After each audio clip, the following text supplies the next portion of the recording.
जय हिंद साथियों। आज का जो विषय है हड़प्पा सभ्यता या हम कहें सिंधु घाटी की सभ्यता। हड़प्पा सिविलाइजेशन की बात हम लोग कर रहे हैं। हम लोग हिस्ट्री के बारे में डिस्कस कर रहे हैं और ये वीडियो अगर आपके लिए किसी भी परीक्षा की तैयारी कर रहे हैं तो वीडियो आपके लिए बहुत महत्वपूर्ण है। वो चाहे आपका यूपीएससी हो, पीसीएस हो, स्टेट पीसीएस हो या स्टेट किसी भी परीक्षा की तैयारी से आपका अगर सिंधु घाटी सभ्यता आपने थोड़ा बहुत जान लिया तो यहाँ से आपके एक तो क्वेश्चन मिलेंगे। यहाँ पे हम लोगों ने उन्हीं टॉपिकों को लिया है जो टॉपिक पूछे जाते हैं। तो वीडियो जरूर पूरा देखिए, अच्छा लगे तो लाइक जरूर कर दीजिएगा और सब्सक्राइब कर लीजिएगा। मैंने 2 टॉपिक कवर कर दिए हैं, पाषाण युग और प्राचीन भारत के इतिहास के स्रोत। ये हमारा आज का तीसरा टॉपिक है। तो चलिए शुरू करते हैं। अगर हम बात करते हैं हड़प्पा सभ्यता, तो हड़प्पा सभ्यता जो हमारी है वो मिस्र एवं मेसोपोटामिया की सभ्यता से काफ़ी ज़्यादा मिलती जुलती है। इसलिए कुछ विद्वानों ने कहा है कि जो हड़प्पा सभ्यता है वो सुमेरियन सभ्यता की बेटी है। क्या है? सुमेरियन सभ्यता की बेटी है। और सिंधु घाटी की सभ्यता मिस्र और मेसोपोटामिया की सभ्यता से काफ़ी ज़्यादा श्रेष्ठ थी। अगर तुलना की जाए जो हमारी सिंधु घाटी की सभ्यता है और मेसोपोटामिया और मिस्र की सभ्यता से काफ़ी ज़्यादा बड़ी भी है और श्रेष्ठ है। ठीक है, तो चलिए सिंधु घाटी सभ्यता की अगर हम बात करें तो इसका उद्भव ताम्र पाषाण काल में भारतीय उपमहाद्वीप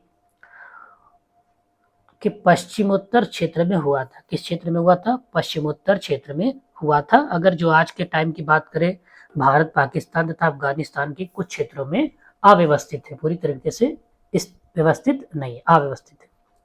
सैंधव सभ्यता एक नगरीय सभ्यता थी। अगर ये सभ्यता की बात करें कैसी थी तो ये नगरीय सभ्यता थी। रेडियो कार्बन 14 पद्धति द्वारा हड़प्पा सभ्यता का जो टाइम है वो 2500 ईसा पूर्व से लेकर 1700 ईसा पूर्व तक माना गया है। और ये क्या होता है, सबसे ज्यादा सर्वाधिक मान इसी को दिया गया है।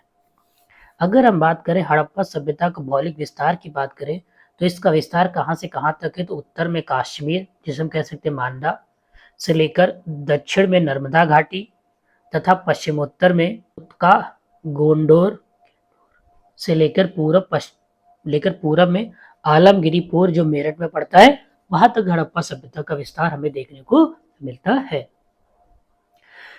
मिस्र तथा मेसोपोटामिया की सभ्यता जो कि सैंधव सभ्यता की समकालीन थी या उससे ज्यादा बड़ी है, मैंने पहले बताया। और ये कैसी है? नगरीय सभ्यता थी। कैसी थी? नगरीय। और जो इसके नगर थे वो उसकी बनावट बहुत अच्छी थी।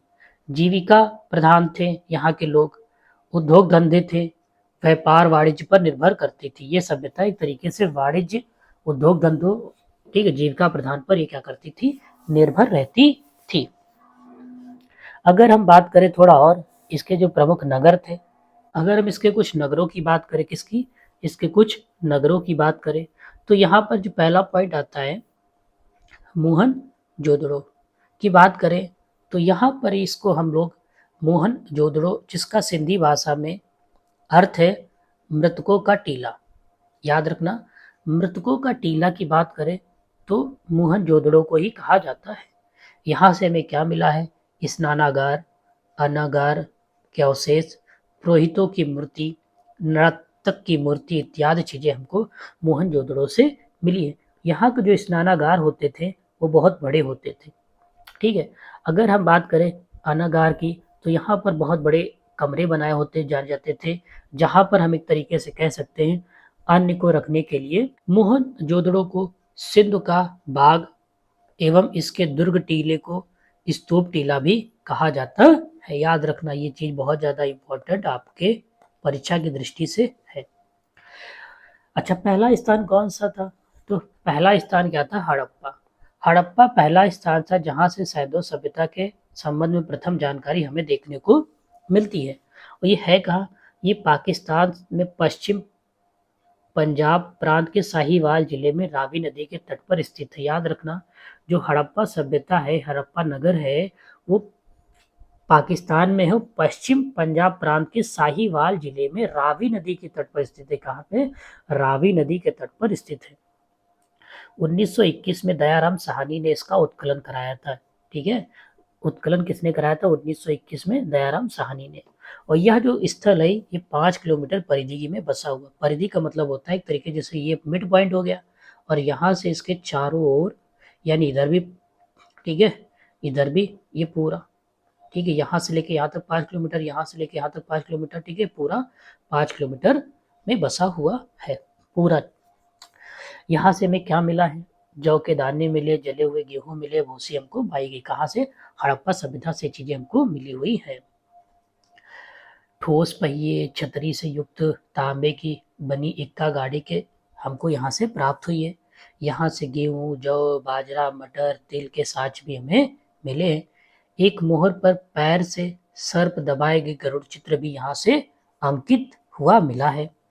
एक मुद्रा भी मिली है जिस पर खरगोश का चित्र बना हुआ है। यहाँ से प्राप्त एक मुद्रा पर सिर के बल खड़ी नग्न नारी का चित्र भी अंकित है, जिसके गर्भ से पौधा निकल रहा है, जिसे उर्वरता की देवी की संज्ञा दी गई है। ठीक है, उर्वरता किस देवी की संज्ञा दी गई है। और पिगट महोदय ने अर्ध औद्योगिक नगर भी कहा है। किसको?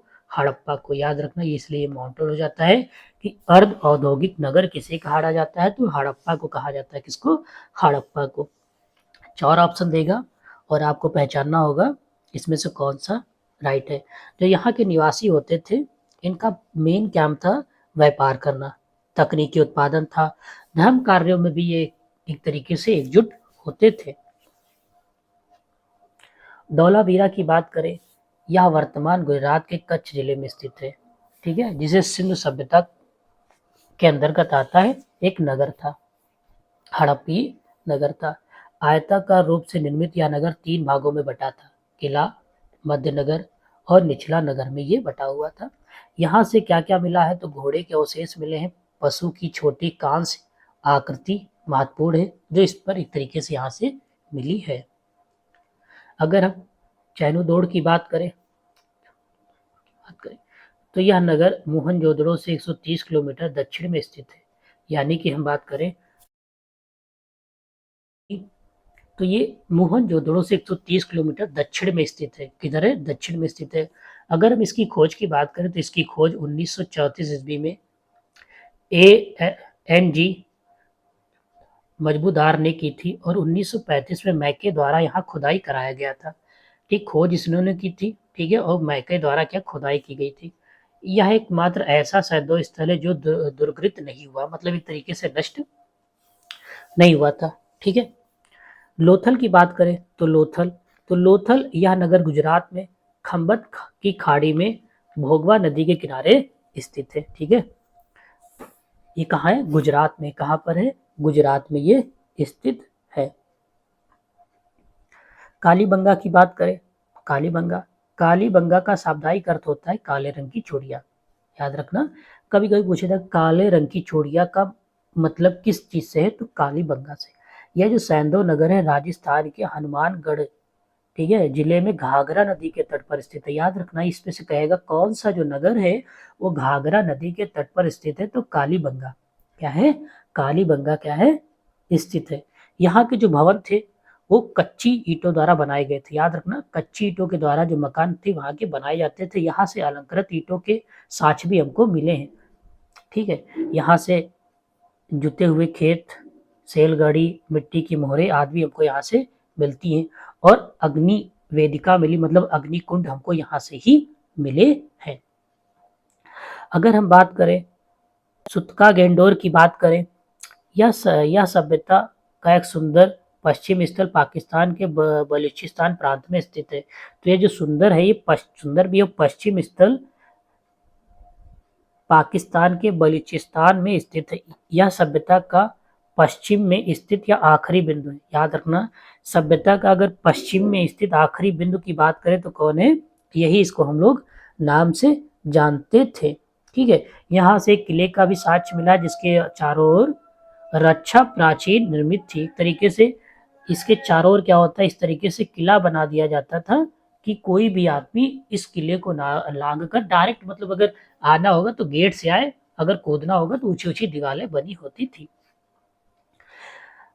बनावली की बात करें तो हरियाणा के फतेहाबाद जिले में स्थित है। यह हरियाणा के फतेहाबाद जिले में स्थित स्थल है। ठीक है, ये पूरी तरीके से हड़प्पा पूर्व और हड़प्पा कालीन दोनों संस्कृतियों के अवशेष यहाँ से मिले हैं। तो याद रखना, हड़प्पा पूर्व यानी हड़प्पा से पहले की जो संस्कृति थी, हड़प्पा के टाइम पीरियड की जो संस्कृति थी, उन दोनों के अवशेष हमको यहाँ से मिले हैं।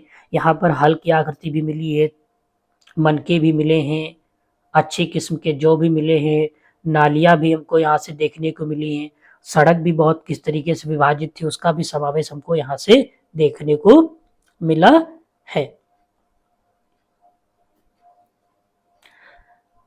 सैंडो सभ्यता का आर्थिक और धार्मिक और सामाजिक जीवन कहता था, उससे जुड़ी हुई जानकारी के बारे में हम लोग जानते हैं। तो कालीबंगा से हमें क्या मिला है? जूते खेत, धौलावीरा के जलाशय, रेशेदार जौ, विशिष्ट संकर प्रजाति के कपास हमको यहाँ से मिले। लोथल रंगपुर से धान की भूसी के साक्ष्य भी मिले। लोथल में रंगपुर जगह पड़ती, वहां से धान की भूसी के साक्ष्य मिले। बनावली से मिट्टी के हल मिले हैं। व्यापार और परिवहन के उद्देश्य से ही नगरों की स्थापना नदियों के किनारे की गई थी। देखिए, जितनी भी सभ्यताएं आपको मिलेंगी सब नदियों के किनारे हुए बसी मिलेंगी। इसके पीछे का रीजन क्या होता है कि वहां से व्यापार अच्छे से हो जाता था, क्योंकि नावें चलती थी। नावें यानी एक तरीके से नदियों से क्या होता था, व्यापार। जितनी सभ्यता थी सब नदियों से जुड़ी हुई थी, तो नदी से दूसरे क्षेत्र तक जाने में बहुत आसानी होती थी और रास्ता भी एकदम सीधा हो सकता था। यानी रास्ते में कभी कभी ये नहीं कह सकते कि उबड़ खाबड़, मतलब पानी के बहाव के साथ वो लोग चले जाते थे। और इनका जो हम कह सकते हैं व्यापार कहाँ से होता था, तो मध्य एशिया के फारस की गाड़ी, ईरान, मेसोपोटामिया, मिस्र आदि के साथ इनका अच्छा संबंध था व्यापार के माध्यम से देखा जाए तो। मुद्रा के स्थान पर ये लोग विनिमय, वस्त्र विनिमय का प्रचलन का अनुमान लगाया जाता है। ऐसा कहा जाता है कि वहां पर मुद्रा का कोई भी प्रचलन नहीं था, लेकिन इसलिए ऐसा क्यों कहा जाता है क्योंकि वहाँ की जो भी चीजें हमको मिली हैं, उनकी जो भाषा है बहुत अपठनीय है, उसको अभी तक पढ़ा नहीं जा सका। तो इसीलिए जितने भी विद्वान है वो लोग कहते हैं कि जो वस्त्र विनिमय प्रणाली का प्रचलन था मुद्रा के स्थान पर। हड़प्पा से प्राप्त एक मूर्ति जिसके गर्भ में एक से पौधा निकला हुआ दर्शाया गया है। हड़प्पा से प्राप्त एक मूर्ति ऐसी निकली है जिसके गर्भ से पौधा निकल रहा है। ठीक है, वो कहाँ से प्राप्त है? हड़प्पा से प्राप्त। अगर हम मोहनजोदड़ो की बात करें, मोहनजोदड़ो से प्राप्त मोहर जिस पर एक योगी योग के पद्मासन मुद्रा में बैठा हुआ मिल रहा है। लिंग और मूर्ति दोनों की पूजा होती थी। जो हड़प्पा सभ्यता थी, लिंग और मूर्तियां दोनों की पूजा होती थी। कालीबंगा से अग्निकुंड हमें प्राप्त मिलते हैं। यहाँ से बलि प्रथा का भी अनुमान हमें लगाने को मिला है। यानी हम कह सकते हैं जो हमारी सैंडो सभ्यता थी, यहाँ पर बलि दी जाती थी। दाह संस्कार के 3 तरीके प्रचलित थे। आदमी जब मर जाता था, ठीक है, तो उनको दफनाने के 3 तरीके थे। पूर्ण शवदहन, आंशिक शवदहन, कलश शवदहन। ठीक है, अगर पूर्ण शवदहन की बात करें तो पूरे शरीर को जमीन के अंदर दफना दिया जाता था। ठीक है, अगर आंशिक शवदहन की बात करें, शरीर का कुछ भाग जमीन के अंदर दफनाया जाता था।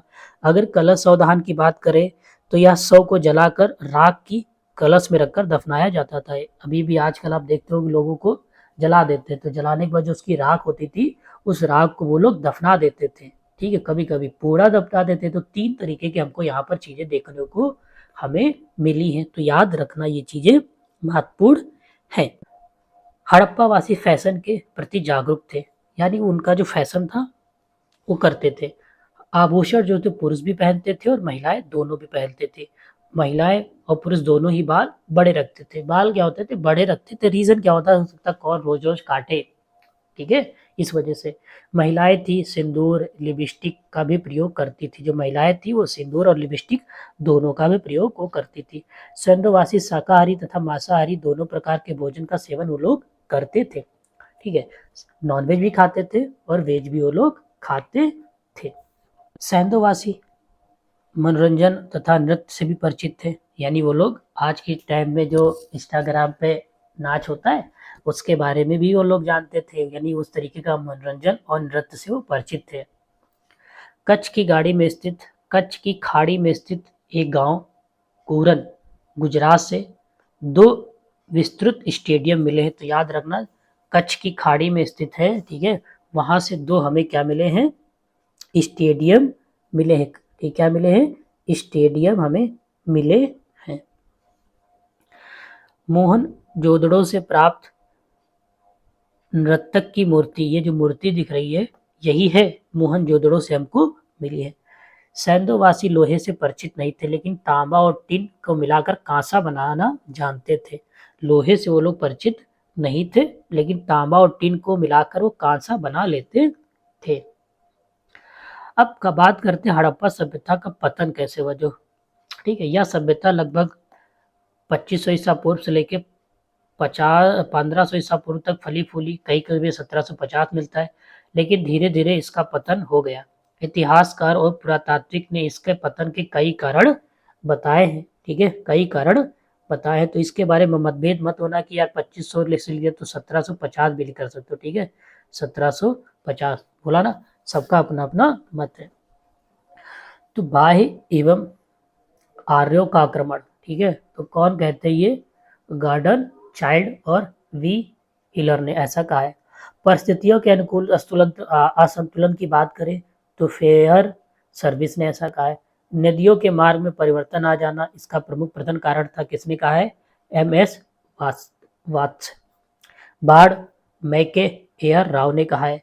घाघरा का सूख जाना DP अग्रवाल। तो इसका मतलब ये पता चलता है कि घाघरा नदी के किनारे ही सबसे ज्यादा सैदो नगर बसे हुए थे। भूकंप और जल, ये किनका मानना था, तो डेक्स और राइक्स का मानना था कि भूकंप आ गया और जल का स्तर बढ़ गया, जिससे नगर डूब गए।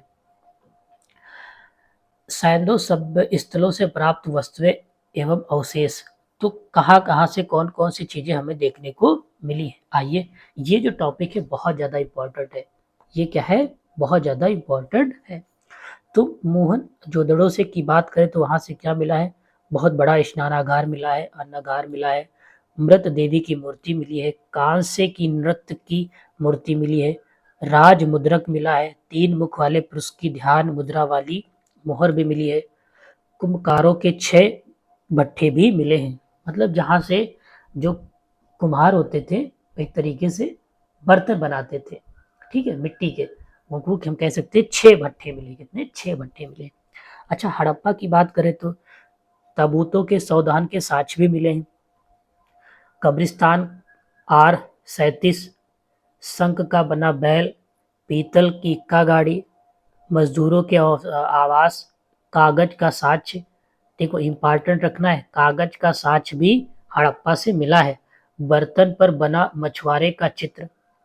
अगर हम बात करें कालीबंगा तो आयताकार 7 अग्नि वेदिकाएं, मतलब आयताकार थी, ठीक है, 7 मिले हैं ऐसी जहां से अग्नियां को जलाया जाता है, या वहां पर अग्नि की पूजा होती है, कह सकते हैं भवन होते थे वगैरह वगैरह, कुछ भी लगाया जाता है। जूते खेत के साक्ष्य मिले हैं, चूड़ियां मिली, सिलबट्टा है, सूती कपड़े की छाप, मन के अलंकृत ईंटे, बेलनाकार मोहरे, हवन कुंड, जैसे मैंने वहां पर बता ही दिया।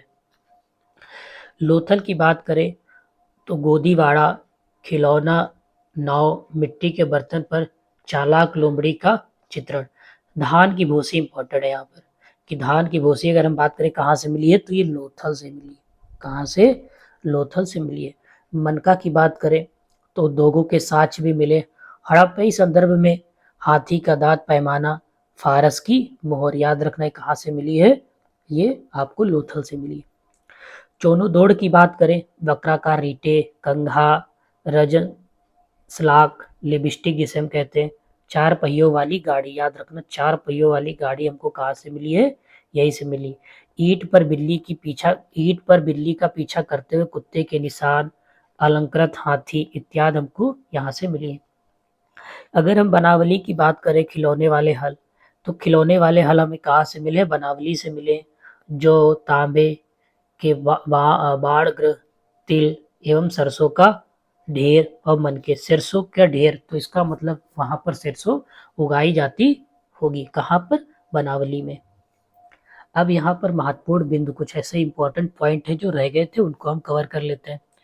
तो राखी गढ़ी को मई 2012 में ग्लोबल हेरिटेज फंड ने 10 ऐसी विरासतों में शामिल किया है, ठीक है। तो याद रखना, राखी गढ़ी को कब ग्लोबल हेरिटेज फंड में कब शामिल किया गया था, तो मई 2012 में।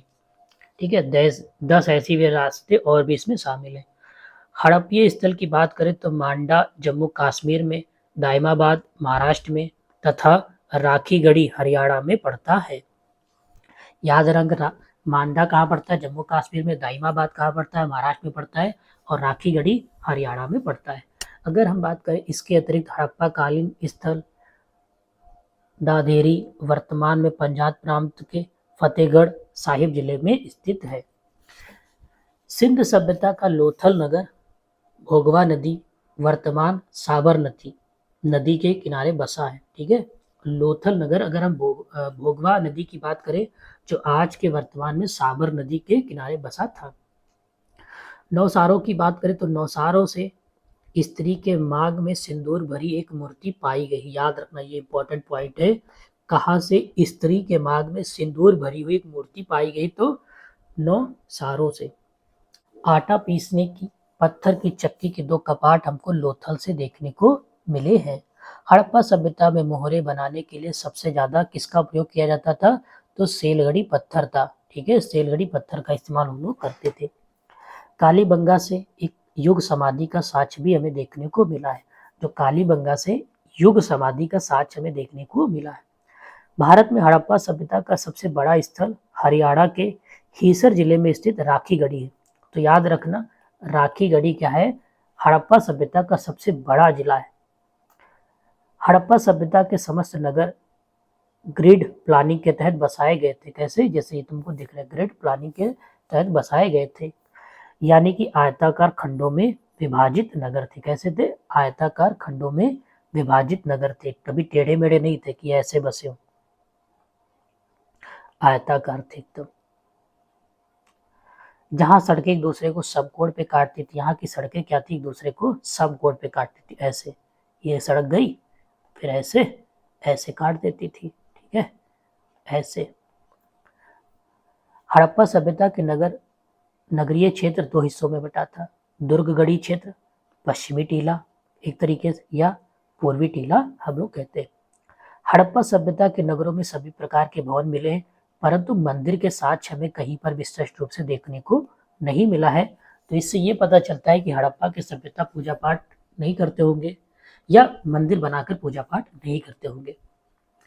अगर हम बात करें अफगानिस्तान की, तो अफगानिस्तान में सुतुघाई नामक हड़प्पा स्थल से नहर के अवशेष मिले हैं, पंजाब और सिंधु से नहीं मिले। पंजाब और सिंधु से हमें देखने को मिले किसके? नहर के अवशेष। मोहनजोदड़ो का निचला शहर आवासीय भवनों का निर्माण होता था। तो मोहनजोदड़ो का निचला शहर क्या था? शहरीय आवासीय भवनों का निर्माण होता था वहां पर।